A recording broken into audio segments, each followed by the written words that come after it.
Russia minta kedon ke wei ketong kata banyok ban penyap no yu presiden ke Ukraine u Volodymyr Zelensky.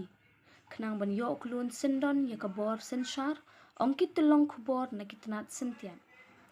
Katkum kitolong kubor u presiden minsem ke Russia u Vladimir Putin minta ula shem wai dikit khat ke Russian Wagner Group ki bedon rup minta ha Ukraine ban shem ya ke jing im jong u Zelensky. Ketenat ya dari ke Ukraine kahap ban husiar bat pikir bha ha ke ban ya da yala u presiden ba online nagi kti jong ke dekhot ke Wagner Group ke bedai ke kinhun shipai shimet ke behte kontrak bikinu kinu ki kinhun.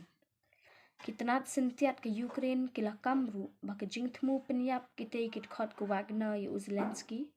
Kam shem na say so satya ha kini ki khendiat tayo mar ke jing seta ki shipai ke Ukraine. Shuk la yo jing tip ru ba ke Wagner ke labo thong ru ban yo penyap yu menteri rang ba du ke Ukraine u Denis Shmyhal. Bat kumju ru yu presidential chief of staff u Andriy Yevnak. Na kapor ke Russia kala kentat bakladan ke jingede ba ke Wagner Group. Kinhon ke bajulan ki kampen trim ha ke shitelu perthai ha ke kerteng jong ke Russia. Katkum kitolong kubor kala kamru ba ke te ke kinhon. Kadai ke kinhon nong siat brio ke balabu da Putin.